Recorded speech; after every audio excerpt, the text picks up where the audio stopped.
Bismillahirrahmanirrahim. Assalamualaikum warahmatullahi wabarakatuh. Bapak-bapak, ibu-ibu, mas-mas, mbak-mbak, khususnya adik-adikku sekalian yang dirahmati Allah dimanapun Anda berada. Kembali di IIP Channel bersama saya, IIP Wijayanto. Kali ini kita akan membahas tema setiap hari mantan merasakan kerinduan yang tidak tertahankan kepadamu saat kamu lakukan 3 hal ini. Rindu itu ada yang bisa orang tahan, bisa dia tekan, bisa dia sembunyikan, bisa dia alihkan.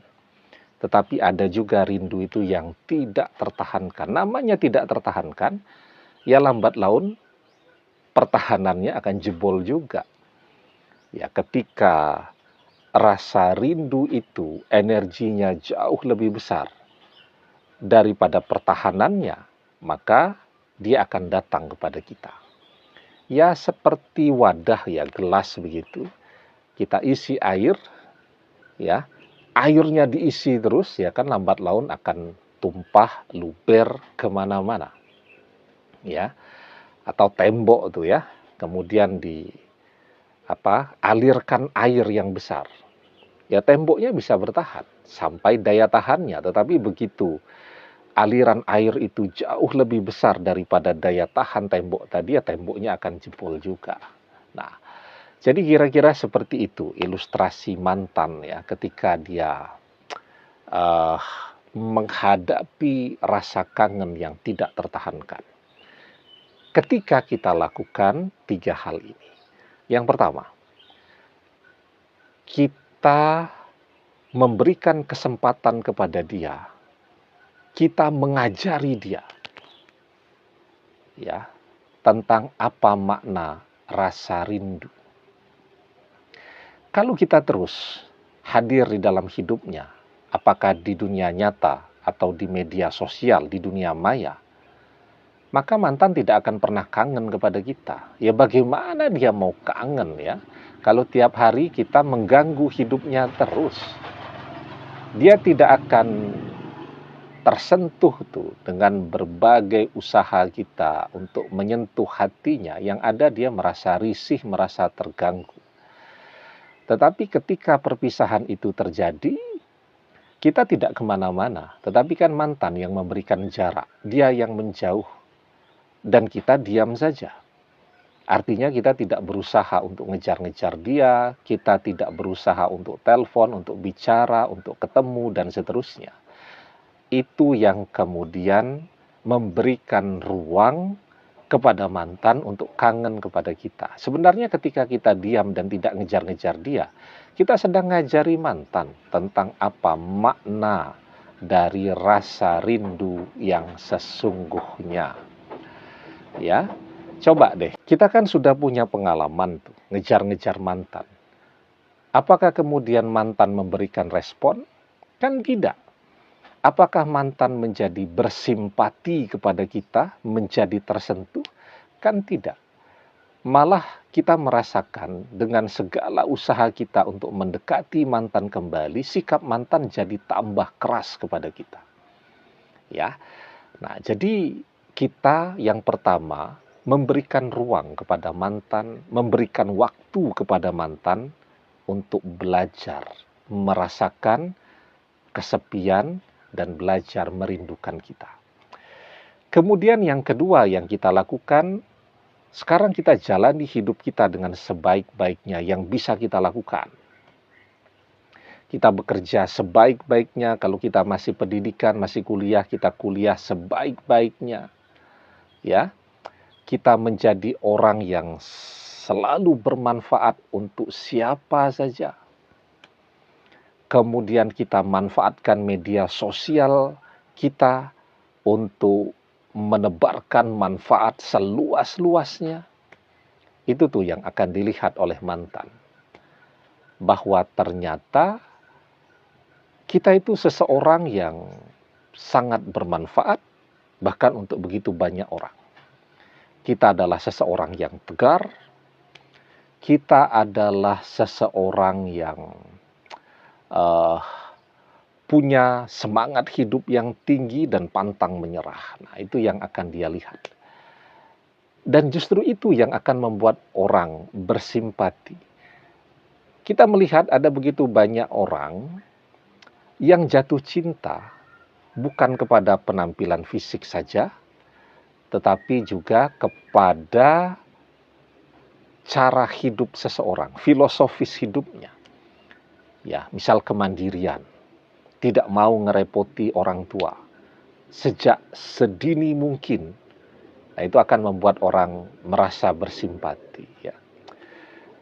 Kebijaksanaan, kesabaran, ketekunan, kerja keras, itu juga bisa membuat orang menjadi tertarik. Artinya apa? Cara hidup, filosofis hidup seseorang. Dan itu yang kita tampilkan di media sosial kita. Ya, jadi perpisahan itu terjadi ya terjadi saja. Dan kita kemudian meneruskan hidup kita dengan sebaik-baiknya, yang membuat kita menjadi seseorang yang bermanfaat, dibutuhkan semua orang. Dan yang lebih penting, seperti yang selalu saya katakan, ketika seseorang itu sukses, itu akan membuka, ya, pintu-pintu ketertarikan dari begitu banyak orang kepada dirinya. Apakah untuk jadi teman, jadi sahabat, jadi saudara, dan tidak sedikit untuk menjadi pasangan atau pendamping hidup. Nah, jadi mantan bisa mengabaikan kita sekarang, ya, karena dia merasa tidak ada saingan, tidak ada kompetitor, ya. Tapi begitu dia melihat nanti banyak saingan yang berbondong-bondong untuk mendekati kita, maka di situ tuh mantan akan melirik kembali kepada kita. Itu yang kedua yang harus kita lakukan. Jalani hidup kita dengan sebaik-baiknya. Tidak usah lagi meratapi perpisahan dengan mantan yang sudah terlanjur terjadi.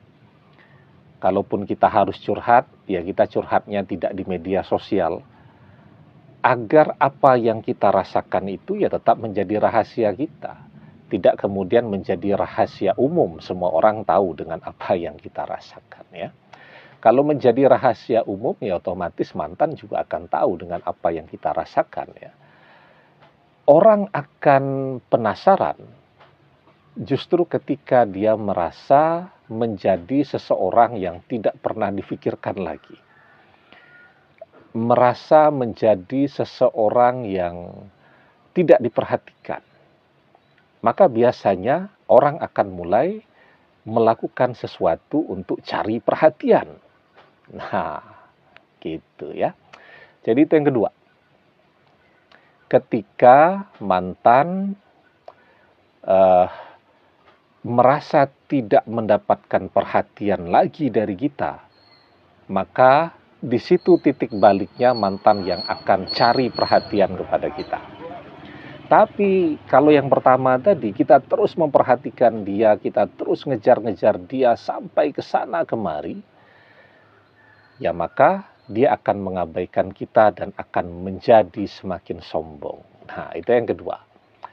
Yang ketiga, kita menautkan, kita mengkoneksikan, kita mengikatkan batin kita dengan dia setiap saat. Itu yang paling penting, kan? Batin hati manusia itu adalah rajanya bagi orang itu. Karena pikiran seluruh anggota tubuh mengikuti apa kata hati manusia. Jadi kalau sekarang hatinya sedang tidak menginginkan, ya sudah, otomatis seluruhnya juga akan menjauh dari kita. Tetapi begitu hatinya menginginkan untuk kembali kepada kita, otomatis kan jempolnya akan membuka blokir media sosial kita melalui handphonenya, ya. Teleponnya akan mulai menghubungi kita karena hatinya menggerakkan tangan pikirannya untuk mulai telepon dan seterusnya. Nah, kita mentautkan hati kita setiap saat dengan dia. Caranya bukan dengan ngejar-ngejar. tetapi caranya dengan terus memanggil mantan melalui doa-doa kita. Ya, insya Allah, kalau kita fokus di dalam berdoa, bukan fokus ngejar-ngejar mantan ya, fokus dalam berdoa. Kita minta kepada Allah. Manusia biasanya mencintai seseorang, orangnya yang dia dekati. Ya kan? Padahal hati manusia itu tergantung kepada kehendak Allah. Nah, maka sekarang kalau kita menginginkan seseorang yang maha menciptakan, yang kita dekati, kita minta kepada Allah, Allah kabulkan, otomatis manusianya akan datang kepada kita. Jadi kita minta kepada Allah. Dan ketika kita fokus berdoa, insya Allah doa kita akan terkabul. Kita yakin dan kita fokus. Ud'ullaha wa antum muqinuna bil ijabah wa'lamu annallaha la yastajibu du'a'an min qalbin ghafilin lahin. Berdoalah dalam keadaan yakin bahwa doa terkabul, dan ketahuilah sesungguhnya Allah tidak mengabulkan doa dari hati yang lalai lagi berpaling. Fokus dan yakin bahwa doa terkabul, insya Allah doa kita akan terkabul. Demikian, semoga bermanfaat. Wallahu a'lam bissawab, billahi taufik wal hidayah. Assalamualaikum warahmatullahi wabarakatuh.